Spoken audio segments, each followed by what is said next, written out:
Really looking forward to today. I'm going to meet one of my oldest chums, a man called Lars Felt, who's responsible for all survival training within the Swedish military. Just a few kilometres up this lake, he's got a course on at the moment.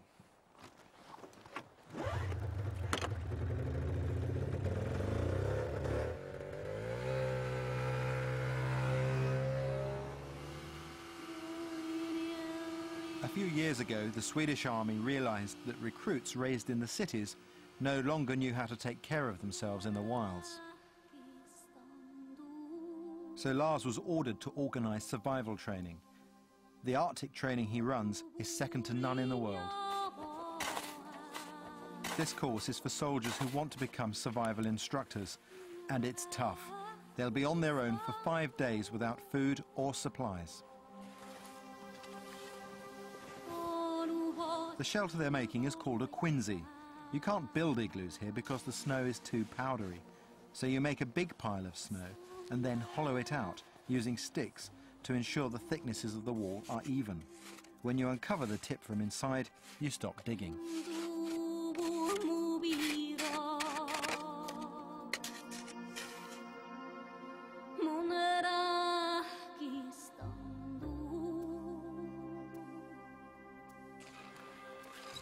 To complete the course, the soldiers must pass a crucial test. They must be able to make fire in under 60 seconds. That's not easy when you're hungry and your hands are frozen. Du skyller på att du blir nervös nu så kommer man vara.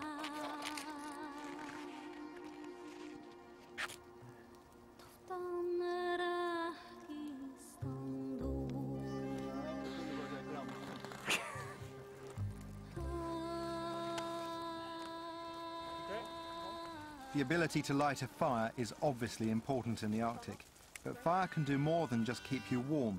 It can get you rescued. This special fire instantly sends dense smoke high into the air, attracting the attention of rescue planes overhead.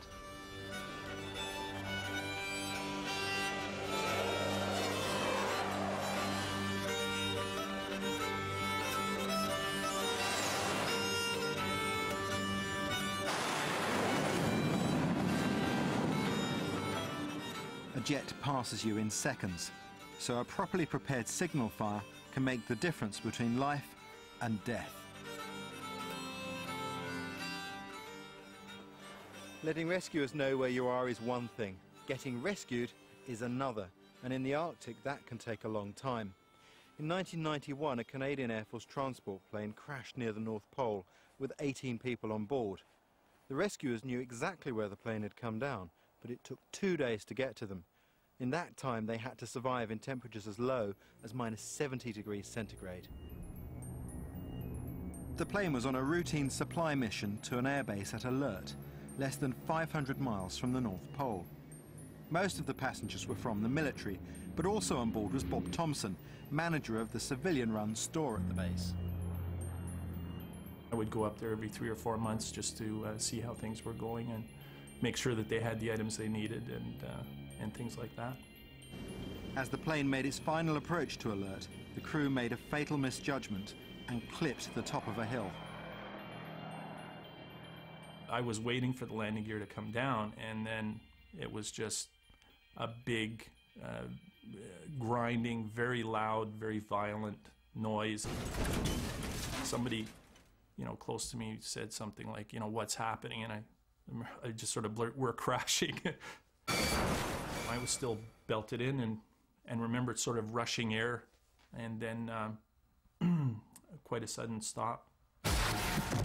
I was lying in the snow in complete darkness. Rescuers knew within minutes where the plane had crashed, but there were no helicopters at Alert, and the crash site proved to be impossible to reach by land. Bob was trapped in mangled bits of wreckage with a broken back and totally reliant on the surviving aircrew making him some shelter. We were covered up, and I guess some wreckage had been found that was put behind us as a windbreak. And there was some kind of a tarpaulin or it was some kind of a heavy material that was put over. As the hours ticked by, a ferocious storm blew up, bringing wind chill and unimaginable cold. Unable to move, Bob was freezing to death despite his makeshift shelter. It was almost the feeling of the tingling feeling you have when your feet have been frozen, and that thawing, burning, tingling sensation. I was feeling that in my arms and my hands, and it would come and go, and it would almost run up to my shoulders, and then it would subside again, but I would have that burning, tingling feeling.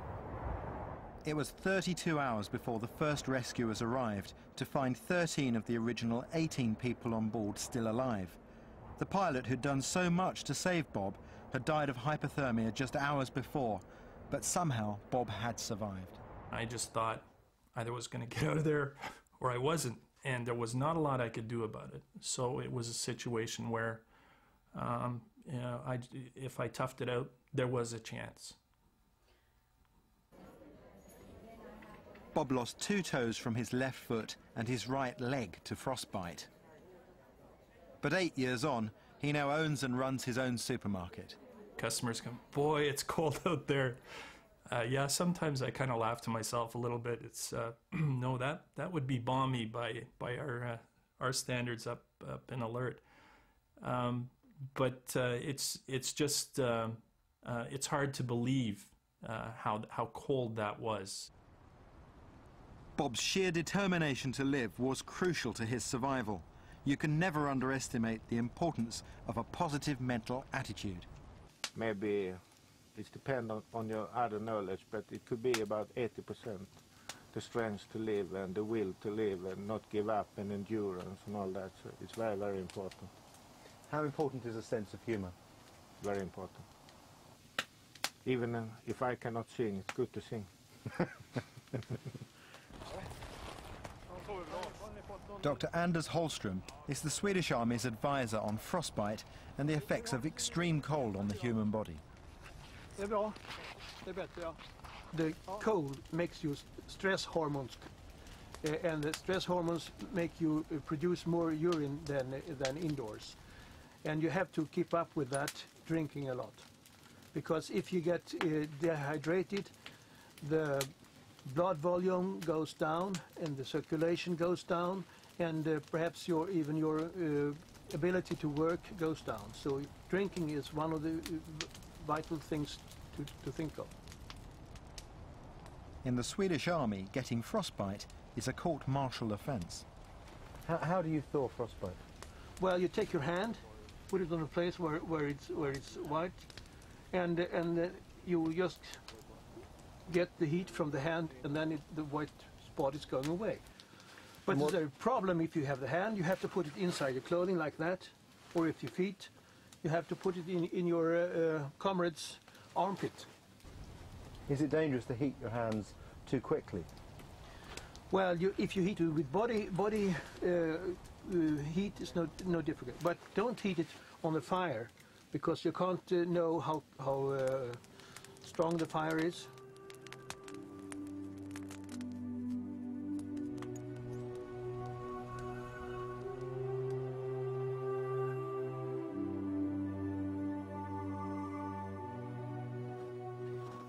The Arctic can be really pretty, but of course the sunshine combined with all this snow can sometimes cause another problem: snow blindness.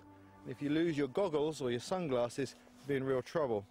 In those situations, you may have to improvise some sort of blinker using bark, cloth, or even carved out of wood like this, Inuit style. And they really work.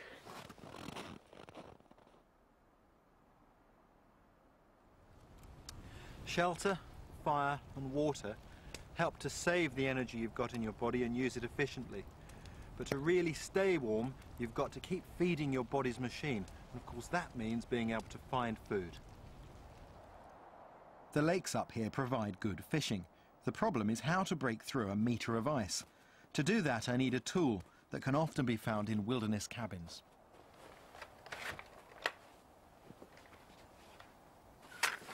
That's what I'm looking for, an auger.